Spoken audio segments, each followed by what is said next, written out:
Hello, this is David Bratanek with Coldwell Banker Southwest Realty. Today I'm going to talk about interest rates and how the recent interest rate hike as well as the future interest rate hikes are going to affect you depending on your situation. So the first thing I'm going to do is talk about what is the interest rate hike that I'm talking about, why is it important, why are they doing it, and then I'm going to go into a few different scenarios that you might be in as to why this might matter for you. So the Bank of Canada has recently announced that there was an interest rate hike of 0.5% just earlier this week. And so they're expecting that there's going to be 6 rate hikes between now and 2023, bringing that total to the overnight rate to about 1.75%. It might go to 2%. But it seems like 1.75% is where it's going to end up. Now, rates were there in 2018, or 2019, for the entire year. It wasn't until the COVID pandemic started that they dropped the rates down to 0.25% from 1.75%. So they dropped the rates very quickly to spur the economy on, to get people spending money and borrowing money. And now the recovery is happening. Inflation has obviously increased the costs of things. So they're trying to pull back that inflation a little bit by sort of tapping the brakes on the economy by increasing the interest rates. Now, that does affect home sales in quite a big way. Interest rates and home sales are definitely tied together. However, we have seen this market increase significantly over the last 2 years, and I don't think that that's going to go anywhere. It's going to continue to increase, I think, over the next year at least, if not longer than that. And the reason I think that is because it's still a supply issue. That might take some of the buyers out of the market. It might pull people back on how much they want to spend monthly, but I don't think that it's going to be a major change because there still aren't enough houses to buy for all the buyers out there. So the first person that it's going to affect is a buyer. So if you're thinking about qualifying for a mortgage right now, the increased rate has actually pushed the stress test a little higher now.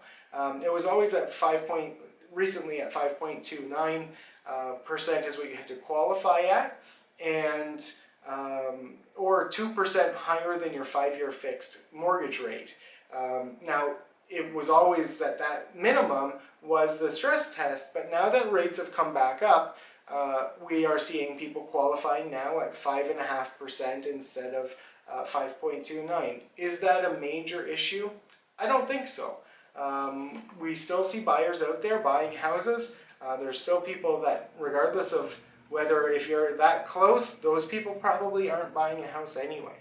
It might affect their offer price that they can afford to pay, but I don't think that's a make or break for whether most people are getting into the market or not.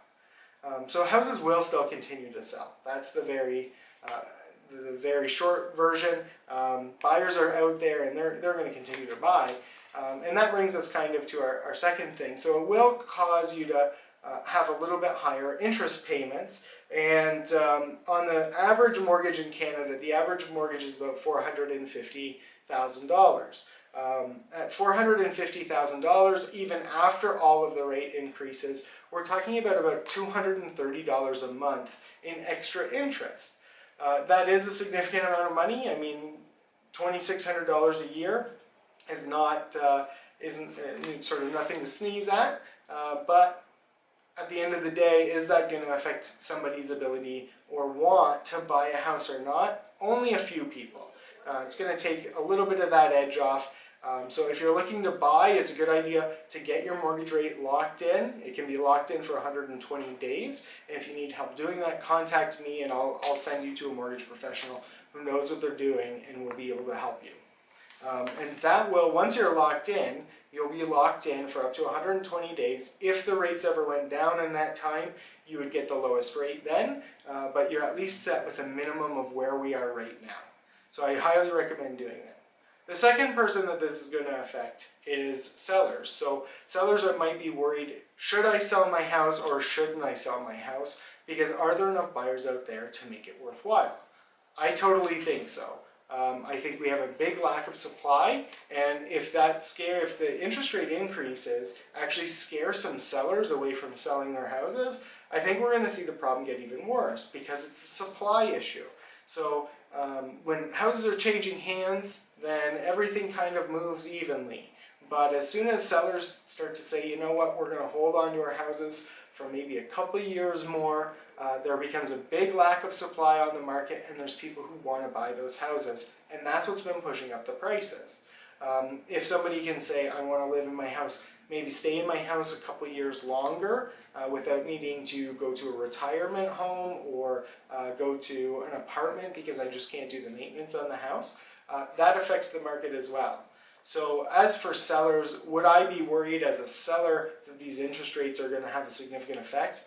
I wouldn't be. I wouldn't have any issue with selling my house because of that, as long as I had somewhere to go. And that's part of the problem, is you've got to have a house to move to. But as for the interest rates, is that really going to affect you? Probably not. And the third group are the people who are just kind of in their house. They're living there, they're in between renewals, maybe it's renewal time right now. If your renewal time's right now, you're probably going to get a better rate than what your 5-year fixed was 5 years ago, or pretty close to it. Now everybody's situation is obviously different, but it's looking like things are pretty good right now for the renewals. So if you are thinking about renewing, that would be totally fine. And yeah, I think the interest rate talk, there's a lot more talk than maybe there needs to be about this. But overall, I don't see it significantly impacting the market. These rates were just as high in 2018, 2019, and the market was really hot still.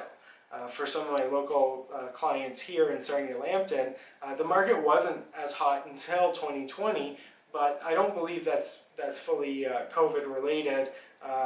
That market had been coming here for a while. So in 2015, 2016, the Toronto market was very, very hot, and that has had a ripple effect all the way out. And I've said this many times. It rippled out to Milton, and then to Cambridge and Kitchener and Waterloo, and out to Woodstock, and then London, and it was just a matter of time before it was going to hit here, because everybody is sort of moving out of Toronto because they can't afford the Toronto prices. So if you have any questions about your specific situation, feel free to reach out to me. I'm happy to chat with you. We can talk about what your options are right now, whether it's a good idea to be buying right now, holding off for a little bit, maybe you want to sell right now, or maybe you're thinking, let's just see how the dust settles. Either way, we can sit down and have a great conversation about what's best for you and try to figure this out together. Everybody, have a great day, and thanks for watching. Thank you for watching my video. Please like and subscribe if you'd like to hear more from me. If you have comments, please leave them in the comment section below, or contact me. All of my contact information is beside me and below me in the description. Have a great day.